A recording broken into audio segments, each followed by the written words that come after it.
everybody. This week we're going to have a little throwback to the 80s when I'm teaching you. How awesome is that? All right, so today what we're going to do is we are starting with, what are imaginary numbers? Like, you have imaginary friends maybe when you were little? Hey, guess what? When you're in high school, you learn about imaginary numbers. So, what we're going to do is we're going to look at an introduction to imaginary numbers, and then we'll build on this in the next couple of lessons. All right, so if you're on 821 within your, on your ebook, here we go. In the past, you have not been able to solve some quadratics like x squared plus 4 equals 0 and x squared plus 1 equals 0 because there are no real answers, okay? So let's think about it. If you take x squared plus 4 and it equals 0, number one, I can't factor it, okay? But if I'd subtract 4, I get x squared equals negative 4. Well, if I take the square root, that we said there's no answer, right? There was an empty set. All right, so this is where I really like to be in front of you guys and talk to you about how your minds have evolved, because guess what? We're going to be able to take the square root of a negative now, okay? And it's probably, if you're thinking about what we have written on the top there, it's what we call an imaginary number, okay? Just like whenever, like my nephew, I think I've told you guys this story, he's like 8 or 9, and I asked him, he gets so annoying because he's always asking me to do all this stuff with math, and he'd be like, give me some more, and, you know, after a while you get sick of it. So I was just like, okay, what's 8 minus 10? He finally shut up then, because he's like, you can't do that. You have to start with more than whenever you're subtracting. Totally good thought, just like you guys have this thought here. So in 863, we're starting with x squared equals 2. All right, how do you undo squaring? Well, we take a square root, right? So when you solve it, how many solutions should we get? We should get 2. Why? Because if I would graph that, it'd be a parabola, right? So if I think about it, if I have this, I could have a parabola and get 2 answers. I could have a parabola and get 1 answer. Or I could get a parabola and get no answers, right? Because zeros, our x-intercepts, are our solutions, okay? How many x-intercepts would x squared minus 2 have? Okay, so this is like, we look through A and B here. So for C, if I'm taking y equals x squared minus 2, right? Wouldn't that be, oh, we go down 2 solutions, right? Awesome. How would, now solve it. So if I wanted to solve this, so if I'm in D, if I solve this guy, I'd have x squared equals 2. Take the square root, x equals, okay, it has to have 2 answers, right? Remember, plus or minus the square root of 2. So my 2 answers would be the square root of 2, 0. That's probably this guy here, and the negative square root of 2, 0. That's that guy there. All right? So within 63, and there's another one, there's some historical notes, which I really, really like because they give us some good vocabulary. First vocabulary word is a rational number. So numbers are either rational or they're irrational.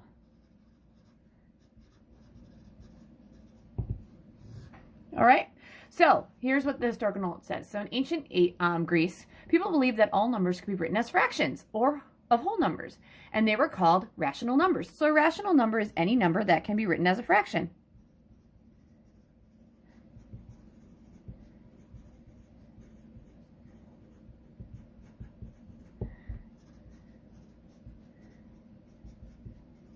Examples of rational numbers would be negative 4. Negative 4 sevenths, aren't those fractions? The square root of 49 is also a rational number. Why? Because it's 7, so that's rational. Now, if it's irrational, it's any number that cannot be written as a fraction.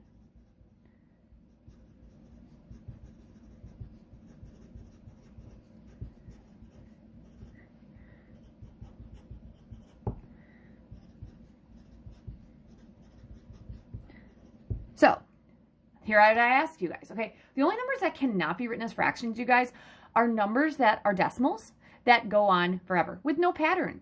All right, so what's the one thing some of us already celebrated that's irrational? Pi. Pi is a rational number. Oops, sorry, now you can see that. All right, the other thing that's irrational would be any kinds of square roots that are not perfect squares. So the square root of 7, the square root of 3. Any square root that if you put it in your calculator and you get a fraction or a decimal, I'm sorry, that doesn't have a pattern, there you go. That is also irrational. So those are only 2 numbers you guys know. Pi, and then square roots that are not perfect squares. All right, which brings me to question 864, which is really big, okay? So if I'm looking at y equals x squared plus 1, how many solutions does it have?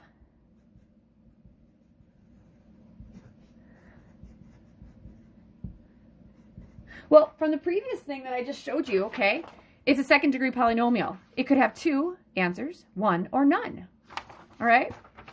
So let's look at it. If I graph this thing, it should be moved up 1. It has no solution because there are no x-intercepts. All right. So mathematicians throughout history, this is question 64, have resisted the idea that some equations are not solvable. They don't like giving up as easily as other people. Still, it makes sense that x squared plus 1 equals 0 cannot be solved because the graph of x squared plus 1 does not intersect the x-axis, right? So what happens? So when I take that and I find your x-intercepts, because that would be where y is 0, right? We're going to have 0 equals x squared plus 1. Subtract 1. Negative 1 equals x squared. Take the square root. There we go. No real solution. Can't take the square root of a negative. So that's what happens. Oh, guess what? We're going to have something cool happens. Okay, so I always like this one. So imaginary numbers. In some ways, each person's math education parallels the history of mathematical discovery. When you were younger, if you were asked how many times does 3 go into 8, or what's 8 divided by 3, you would say 3 does not go into 8. Then you learned about numbers other than whole numbers, and the question had an answer. Later, if you were asked what numbered square makes 5, you would have said, no number squared makes 5. Then you learned about numbers other than rational numbers, and you could answer that question. Similarly, until about 500 years ago, the answer to the question, what number square makes negative 1, was no number squared makes negative 1. Then something remarkable happened. An Italian mathematician named Bonicelli, or Bombacelli, used a formula to find the roots of third-degree polynomials. Within the formula was a square root. And when he applied the formula to a particular equation, the number under the square root came out negative. Instead of giving up, because he didn't give up, he had a brilliant idea. He had already figured out that the equation had a solution. So he decided to see what would happen if he pretended there was a number he could square to make it negative. Remarkably, he was able to continue the calculation, and eventually the quote-unquote imaginary number disappeared from the solution. More importantly, the resulting answer worked. It solved his original equation. This led to the acceptance of so-called imaginary numbers. The name stuck, and mathematicians became convinced that all quadratic equations do have solutions. Of course, in some situations, you will only be interested in real numbers, that is, the solutions, not having the imaginary parts. So, I'm actually on my ebook right now, so I need to have an imaginary number. This is important. So, the definition that the CPM book, it's the set of all numbers created by multiplying the imaginary number I, we haven't even talked about that, by every possible number. Okay, so imaginary numbers are defined as I. Okay, that's why in math you're not going to see very many variables with I.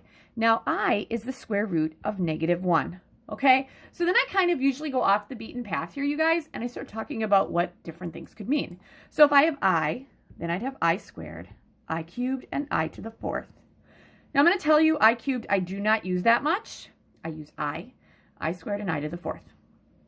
So would it make sense that I squared, wouldn't you take the I, which would be the square root of negative 1, and square it?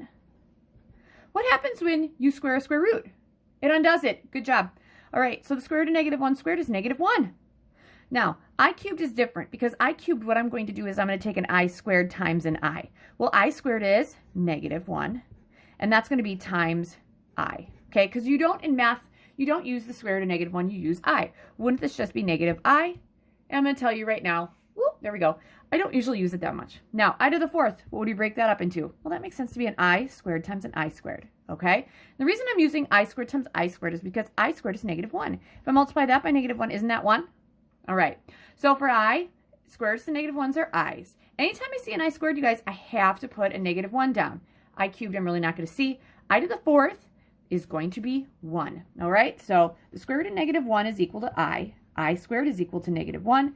I cubed is the opposite of I, don't use that much, and I to the 4th simplifies down to 1. Okay, so that brings me down to question 65. Okay, so for question 865, what they want us to do is for A, take the square root of a negative 4. B, I'm going to take 2i times 3i. C, I'm going to take 2i, I'm going to square that, multiply it by negative 5i. And D, I'm going to look at the square root of negative 25. All right, so all we're going to do is simplify this, and then we'll look onto the next two questions, because it looks like, yeah, we're about halfway done here. All right, so here we go. Square root of a negative 4. Here's what every kid's always going to do for me. The square root, isn't this the same thing as saying the square root of negative 1 times the square root of 4? All right, what's the square root of negative 1? That's an I. What's the square root of 1? 2. That's 2i. So I'm going to jump down to D because that's pretty much similar to it. Anytime kids see a negative, out is an imaginary. Is there a square root of 25? Yep, it's 5. So that's 5i. All right. In B, what we're going to do is we're going to multiply these together like they'd be x's. Well, isn't 2i times 3i going to be 6i squared? What's I squared? We said before that's negative 1. So 6 times a negative 1, isn't that negative 6? Boom, I'm done with that. All right, next one. I'm going to square this guy, okay? So 2 squared is 4. That's times I squared. That's going to be times a negative 5i. All right? Now, here's what I'm going to do.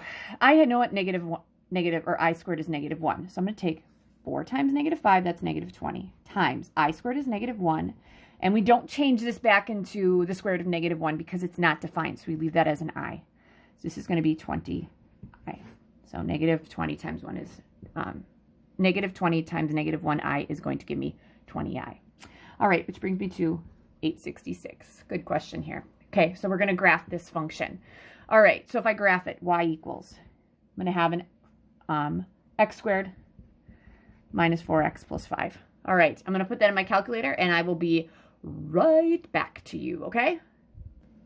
All right, guys, so here's what I'm seeing. Ooh, there's no x-intercepts. Therefore, there's no solutions. All right, so how many do they have? 0. We have 0 solutions, and none of them are real. Okay, real solutions are x-intercepts. If I can really see it, it works. Okay, that's A. So for B, use the quadratic formula. So x equals the opposite of B plus or minus the square root of B squared minus 4AC all over 2A. Okay, so let's see what happens. The opposite of B, the opposite of a negative 4 is 4, plus or minus the square root of B squared, negative 4 squared is 16, minus 4 times A is 1, C is 5. That's all over 2A, 2 times 1. So I get 4 plus or minus the 2's in the bottom, square root. All right, we got 16 minus 20, that negative 4. Ooh, right there, we get a square root of a negative. That's what happens. All right, so what happens here is the square root of a negative 4. Did we say we would simplify that to 4 plus or minus? This is out as an I. The square root of 4 is 2. So we're going to write that 2i. You never go I2, all over 2. Can I divide all this by 2? My answers are going to be 2 plus or minus I. If you want to put it over 1, you can.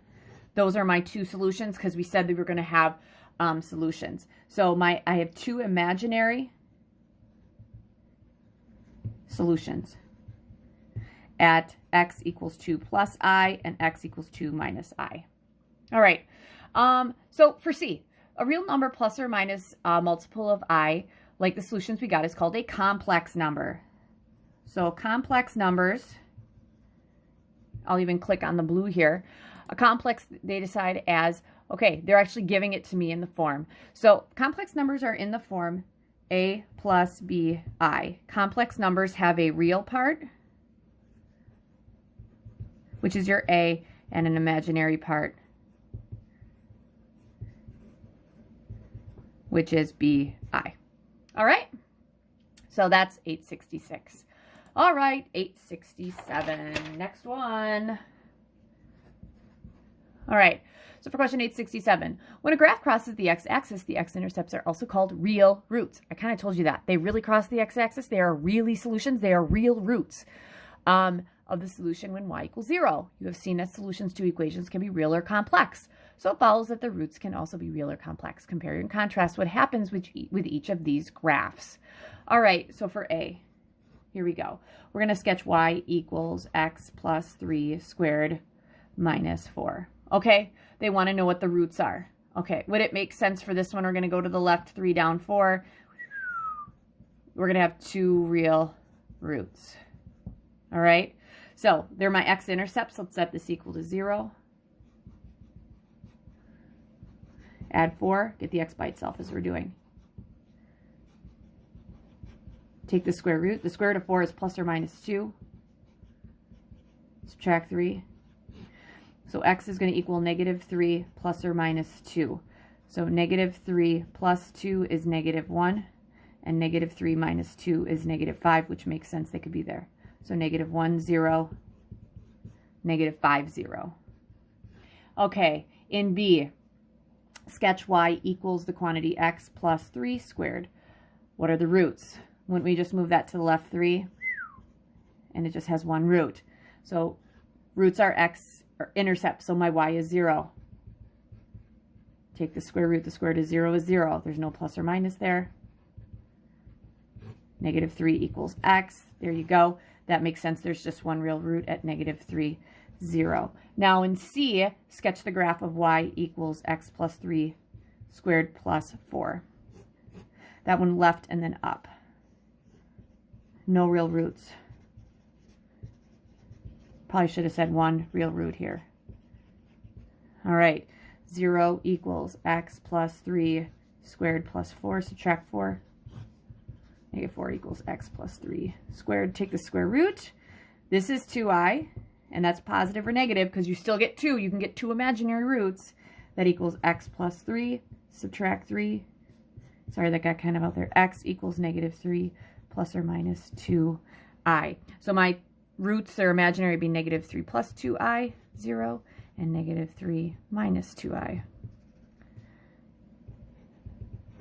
0. Okay, I know I went through that kind of quickly, but I'm kind of running out of time, and I want to make sure we get this. All right, that's 67. Always feel free to press pause. In D, make general statements about the relationship between the graphs of the parabola and the number of roots. Okay, graphs, cross 2, 2 real roots. Cross once, 1 real root, and guess what? It's a double root. It's a double root. So I always think polynomials have degrees of 2. There has to be 2 roots. 2 of them here are real. This is a 2. This is the double one. So there's 2 of them at negative 3. And this one, 2 of them, they are imaginary. Okay. Okay, so so we're going to finish up with 868. I don't usually get this far, but I feel like we'll be okay. So considering the graphs of y equals x squared and y equals 2x minus 5. Okay. On the same set of axes, you're going to sketch the graph and label the intersection. All right. So usually in class, what I would do is I have that great paper, and I totally don't have that great paper. But I'm going to kind of sketch this out here, and then I'm going to use my calculator to actually get a good one, okay? So let's say this is y equals x squared. And 2x minus 5, let's say this is minus 5 up to... Totally feel like I may have done like a bad job here, but I'm going to see if those intersect, and I will be right back. All right, guys, I'm totally back. And you know what? I'm feeling really good about my picture because it doesn't look like they're ever going to intersect. Go me, feeling good about that. So what happens whenever we solve this system? So there should be no solution, right? So does it make sense I can use equal values? Because I can say this equals that. All right, so x squared equals 2x minus 5. All right, I'm going to subtract 2x from both sides and add 5. So I get x squared minus 2x plus 5 equals 0. Now, I'm willing to bet that since we're solving this one, this would be a parabola that doesn't hit the x-axis. But let's go ahead and we're going to solve this. I am going to use completing the square. So I'm going to take, this is x squared minus 2x. I'm going to put a plus 5 here, and that equals 0. So this has to be something times itself squared. And here's why I'm using the completing the square, you guys. I have a 2x here. I can divide that evenly. So this would be an x, a negative 1, and a negative 1. All right. So x times x is x squared. Negative 1 and negative 1 is negative 2. Negative 1 times negative 1, that's going to be a plus 1. So I need to add 1, which means I have to subtract 1 here. All right? And I'll probably switch this around in just a bit. So this whole thing is x minus 1 squared 5 minus 1 is plus 4. That equals 0. Okay, subtract 4. I'm solving for x now. Uh-oh, I love it. X minus 1 equals plus or minus the square root of negative 4 is 2i, which makes sense. There's no solution. I'm getting imaginary solutions here. So x equals 1 plus or minus 2i. And that's important because the real part should come first. So this, there's no solution. And when you solve it algebraically, that means you get an imaginary. All right, so that brings us to 69. I'm not going to worry too much about that. The methods and meetings also has some definitions for imaginary and real and complex numbers. Those should all go into your notes with the irrational and rational stuff. All right, your homework is going to be questions 870 through, okay, 71 you can do, 72 you can do, 73 we can do, 74 we can do. Nice one in 74. 75 you can do, 76, that's some new stuff we just had. 77, I can totally do 78. We're going to do through 878. All right, so there we go, guys. Good luck with that.